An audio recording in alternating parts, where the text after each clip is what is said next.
như trồng ít trồng này chỉ cái này trả cố giờ giờ mà có thọวันนี้ตัวตีlà sai giờ mà có thọ khó số lúc nào cho tôi ít từ phong dư America tôi đã có shit thả cho cái shit từ của nó chứ là giờ mấy giờ nhớ đâu sản phẩm nó sau nó một cái món tàu tù là một shit từ kia qua mấy giờ nhớ đâu shit sản phẩm shit từ đó từ truyền thông là giờ mấy giờ Chris Coleman tôi sau nó thì khi lúc nào cho tàu thêm Holden tôi đã có shit thả cho cái shit từ mấy giờ lại từ truyền thông nhớ đâu shit sản phẩm tiếp theo nó nên nó cũng thằng để thả.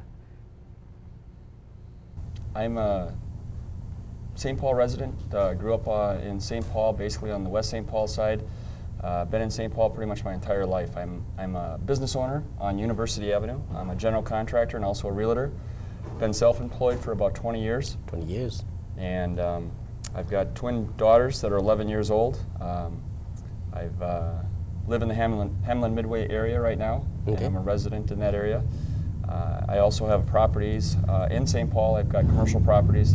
One on University Avenue, also a couple of apartments that I own. And I'm a business owner that wants to have their voice heard. I'm very much about having people respected and listened to. And I think we have a huge problem with that right now. As a business owner for over 15 years in St. Paul, we've asked for some things from the city and we haven't had the opportunity to have a response, and I'm very upset, and that's why I'm running for mayor. So that's the reason why you run for mayor? That's correct. The most important thing we have to do as a society and a community is we have to listen to one another. I think if we take 1 or 2 minutes and give each other the common courtesy and respect to listen, we can solve problems by doing that without doing anything. Just given the common courtesy and respect. And that's not happening right now with the capital city. We have a lot of people in positions of power that have their own agenda, and they feel like they know what they're doing, and they think they can do what they want without getting community input. And I think that's a problem. The community would like to have their voices heard, and I believe we should solve problems from the ground up. Sure. And listen to what the neighborhood has to say, listen to what the residents want, and when we do that, we'll make things happen, and it'll be all positive. People will respect each other. It'll be a lot more open communication. You mentioned you have property on the university area here. Does the railroad impact your business? Definitely. The light rail and construction has definitely impacted our business. I'm a person who is for transit. I'm about transit. I think it's very important. However, I believe that we need to have a strategic planning in place when we do any kind of project with the magnitude of what the light rail construction was.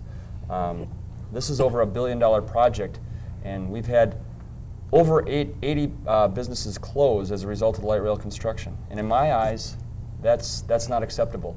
Our current mayor said that not one business would close, and we've lost over 80. A lot of those friends are my friends too. That have closed? Yeah, they have closed their business on the light rail, and especially in the university area here. I'm sorry to hear that. And some of those moved to the east side somehow because we don't have light rail there. But you know, hopefully that, like you say, if it ever does go to the east side, they do a lot better job of planning.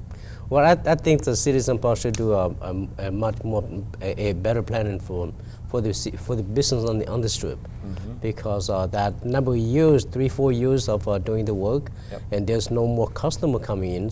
Of course, somebody going to close the door. Even the restaurant, the May Village restaurant, right? Yes. Even that restaurant has been.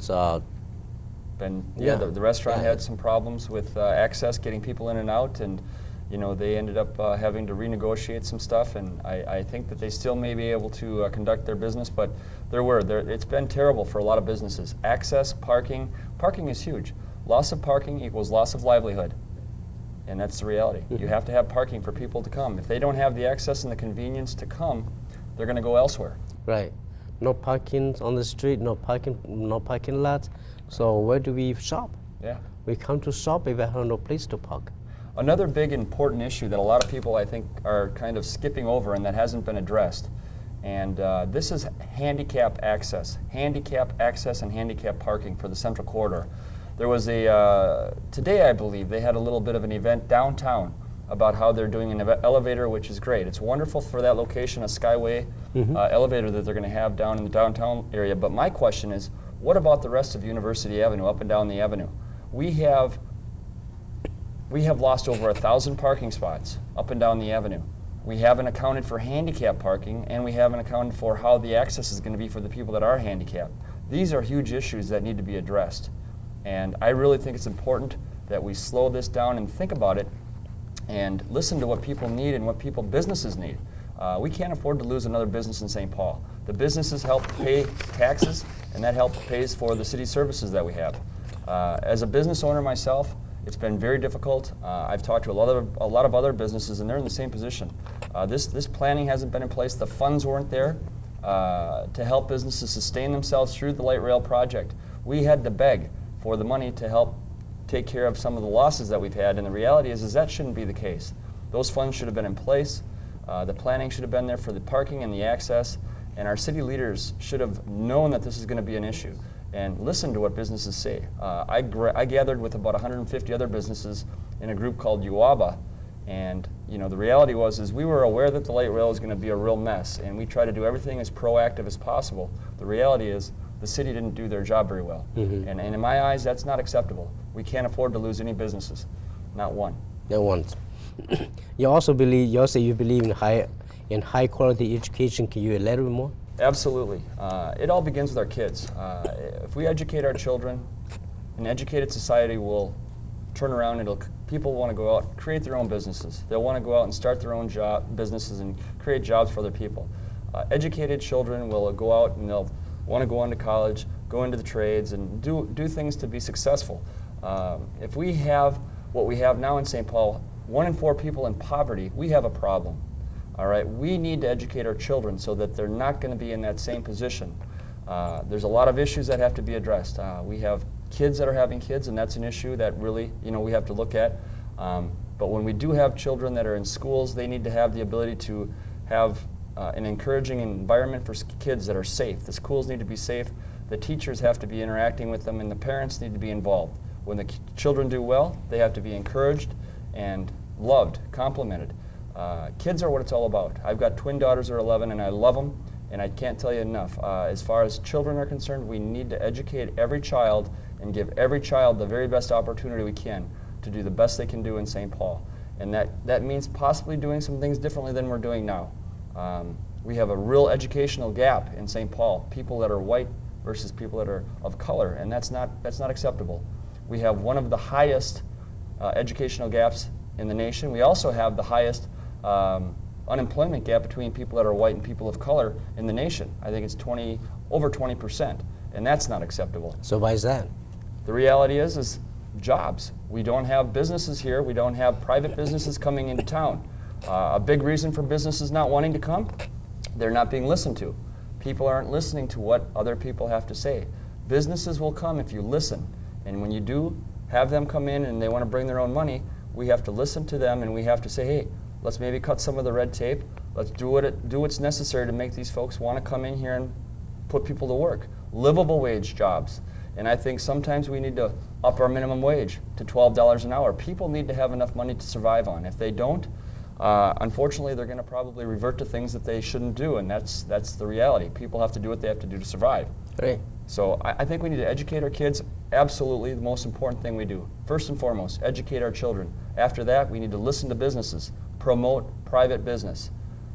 Absolutely listen to businesses. Third thing we need to do is put people to work, and that happens by listening to businesses and educating our children. Talking about business though, a couple of years ago, 3M on the east side, they moved all the buildings, shut down all the buildings, knocked down all the buildings. Why is that?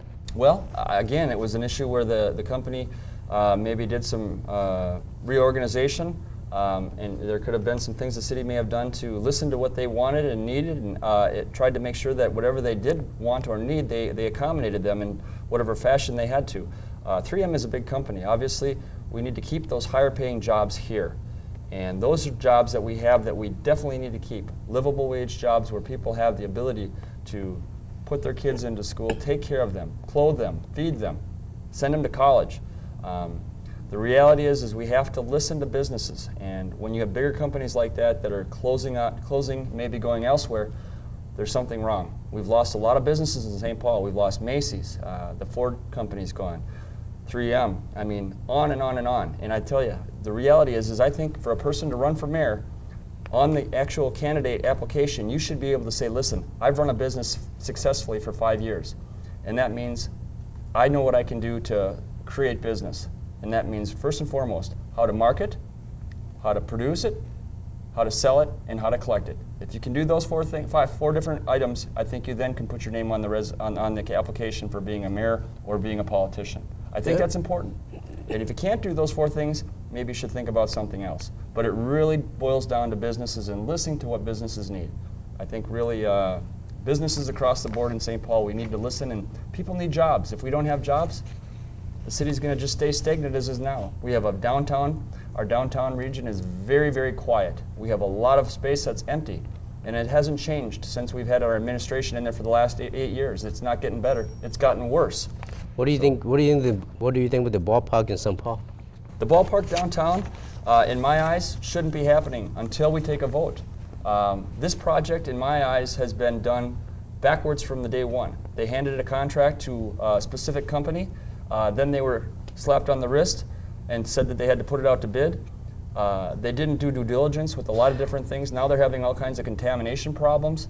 There's no guaranteed return on investment. We don't have a commitment from the owners of the Saints, which, in my eyes, I don't know how the city of St. Paul as a capital city can conduct business like this.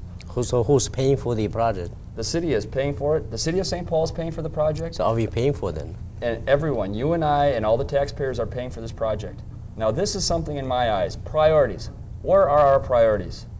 Is it ballparks or is it city parks and rec centers for our kids? We're taking and closing city park centers and rec centers across the city and we're building a ballpark for multimillionaires. This doesn't make sense. We should take a vote. We should listen to what the people of St. Paul want. Give the people of St. Paul a voice. Listen to what they want. Take a vote on that project. And if people want it, then we do it. If they don't, we do what people want. And that's not what's happening. This is something that's being done basically with one person in mind. It's the mayor's pet project. And you know what? It shouldn't happen. There's a lot of issues right now that are still unknown. We have market house condos that we don't know what we're going to have to pay for the cost of their parking that we're taking by eminent domain.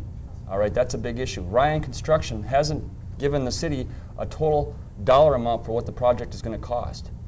So in my eyes, I'd like to see the project stopped, reevaluated, take a vote. Where do people want the ballpark? Do they want it in downtown Lower Town or do they want it in the Midway? We could do a lot. So who's benefit the project?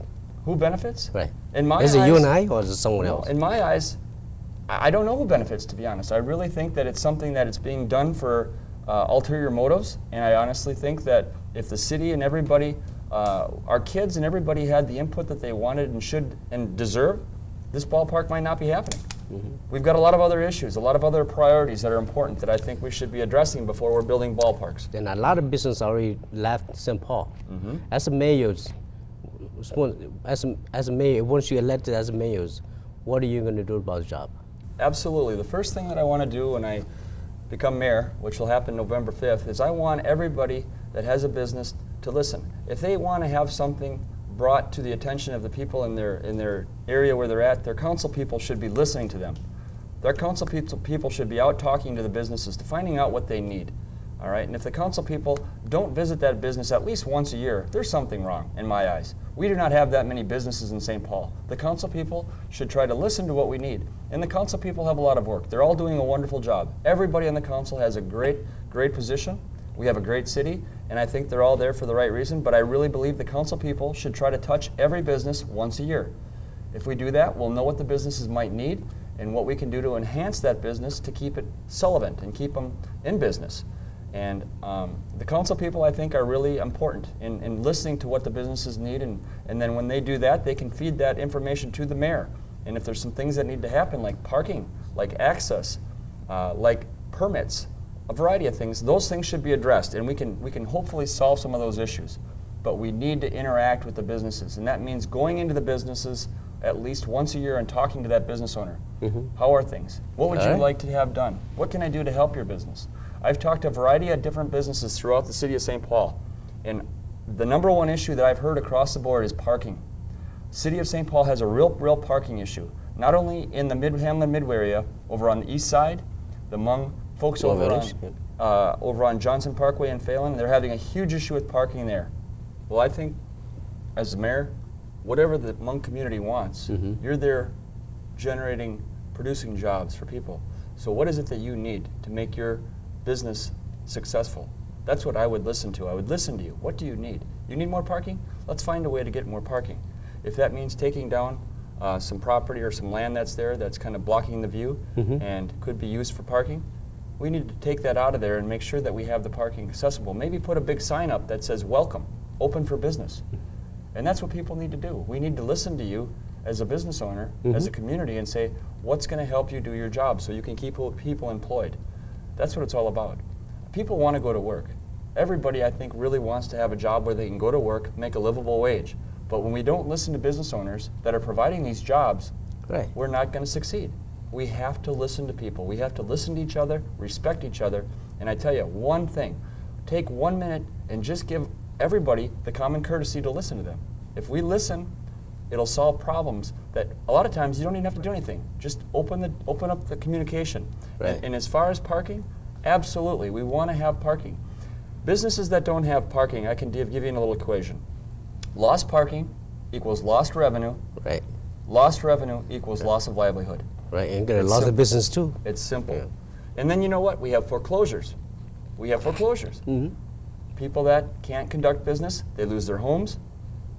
They have all kinds of issues. They can't make their car payments. They can't make their mortgage payments. So it's just a trickle-down effect. We need to listen to businesses. We need to promote business, and we need to welcome business. That's the most important thing I can emphasize. As a business owner, we